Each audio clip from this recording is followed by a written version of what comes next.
Okay, here I am, Easter weekend. I'm up in Franklin, North Carolina, visiting my mom, having a good time and everything like that.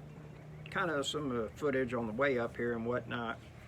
And a lady contacted me a couple weeks ago about a roof for her house. Okay.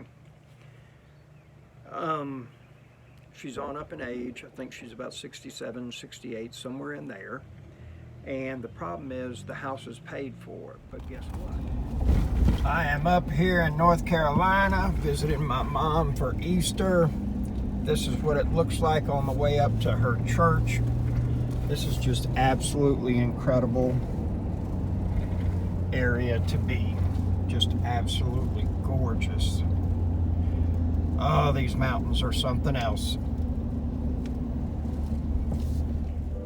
And see, that's my mom right here, everybody. Here is the church. Lots of people showing up already. The reason for this holiday has nothing to do with a rabbit. Don't forget that.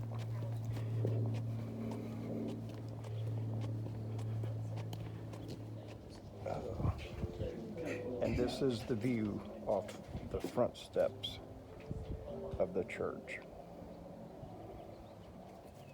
She's not able to work for more than 6 hours at a time. Therefore, she's in a position where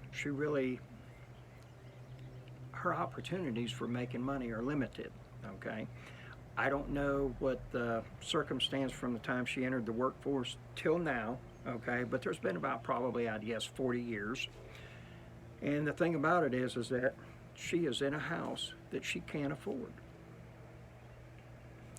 It needs a new roof. The house is paid for. It needs a new roof. There's no way for her to get a new roof on that house.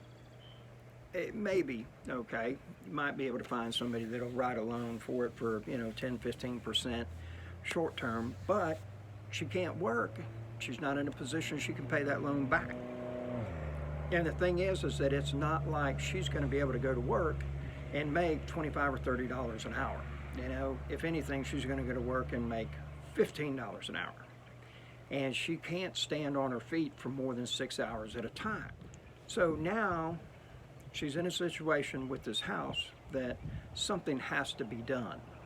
I don't know what it's going to be. We don't offer financing for roofs, but, and I had contemplated about telling her, saying, hey, look, I'll do a mortgage on the property with you and see if we might be able to do that. But you get into a hassle when you try to foreclose on somebody, and especially if it's homesteaded, they got a disability, they got this, they got that, and everything.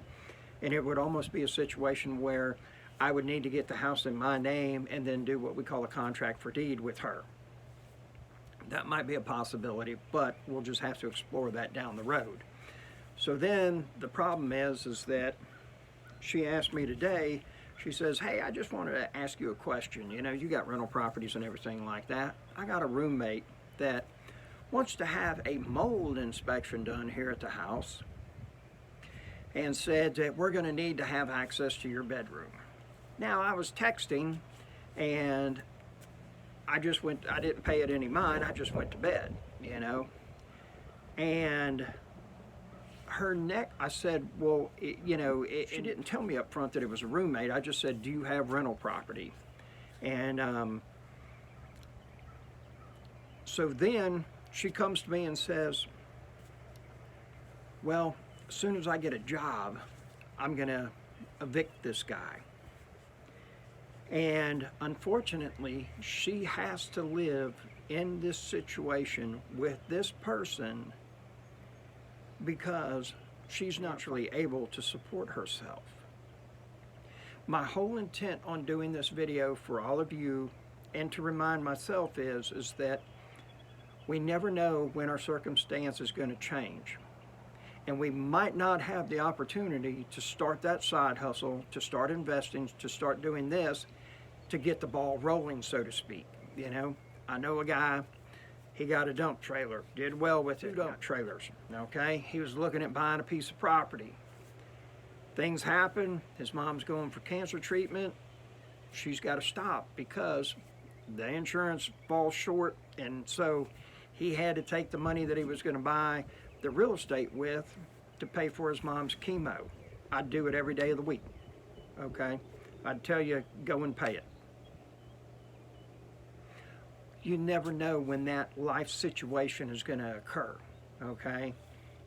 If you have the opportunity to invest, to tell yourself no, not to buy the big house, not to do this, not to do that, and take some of that money and put it aside, put it into something that's working, put it into, please, for God's sake, put it into something that's beating inflation currently. And so then what we're trying to do is this, is we want to design a life that we live. We live this life because we designed it, not because of default. I had a studio apartment, $800 a month.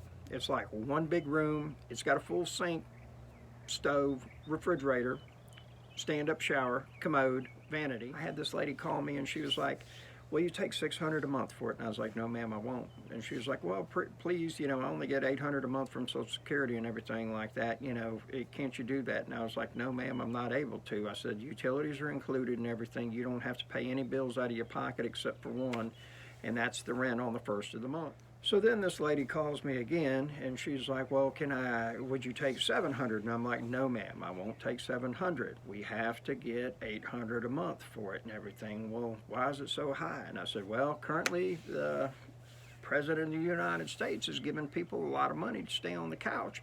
So I have to pay more money for them to come to work for me instead of just staying at the house and not doing anything." So here's the thing. I finally told her, said, "Look, I am terribly sorry, but the property's already been rented." "It has?" I said, "Yes, ma'am. It rented within 3 hours of me putting it up at $800 a month." "Well, I understand. I sure wish I could have gotten it and everything, but, you know, I can only afford to pay $700 a month."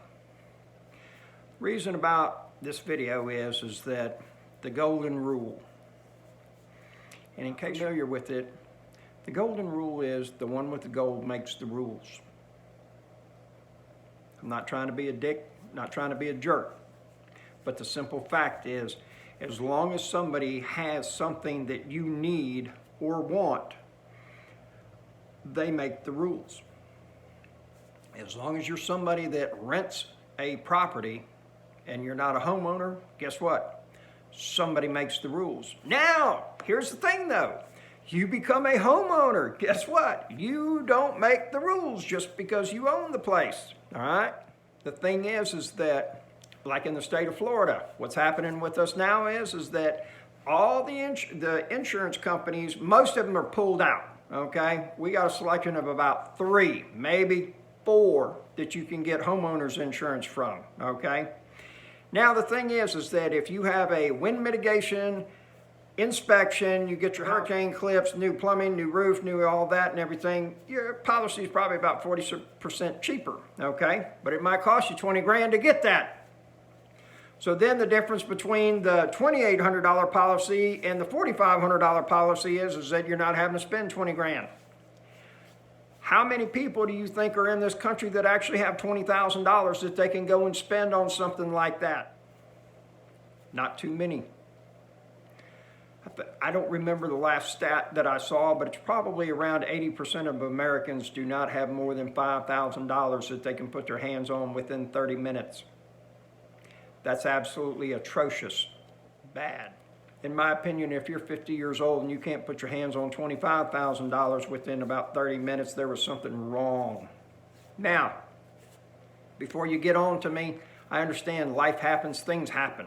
You know, my buddy, perfect example. His mom's got cancer. She's going for treatment. He helps her out with the money. I get it, okay? There's always something that might come up, all right? Here's the thing, though. He had the opportunity, and he had put forth the action and was putting money back to make some moves, okay? So many people don't do that, you know? And here's something a realtor will never tell you.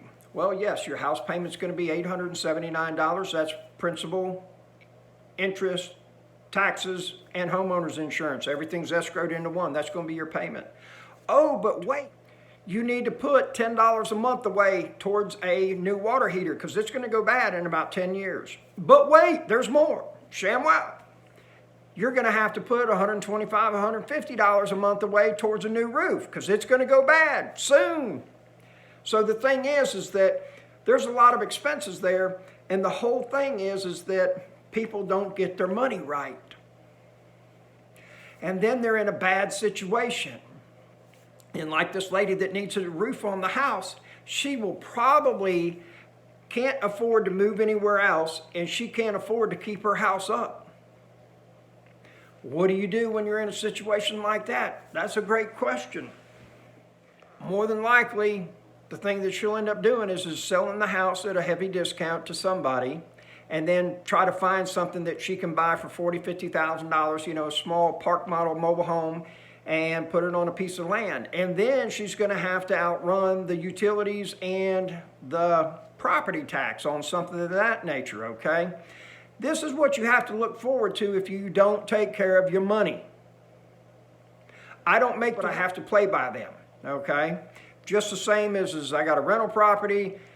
These people have a bunch of stuff on the outside of the front porch, and they got a bunch of fence panels piled up in the front yard beside the house. I told them a week ago, hey, we need to have those things moved and everything. Oh yeah, we'll get around to it. Well, on Thursday morning, I stopped by there, just drove by and everything's still out. Now I asked them about it again. They were like, okay, well, we'll get it in next week. I said, okay, well, by Thursday, the 22nd, by 5 p.m., it's going to be moved. And they were like, well, hey, we got these things and everything. And, we haven't said anything because, we just figure y'all are busy with something else and everything. And I said, hey, I understand, but this is stuff that needs to get done. And finally, it got to a point where they said, you know what, we're just going to give you our 30-day notice. We're going to be gone. Not a problem. May 15th, y'all are all moved out.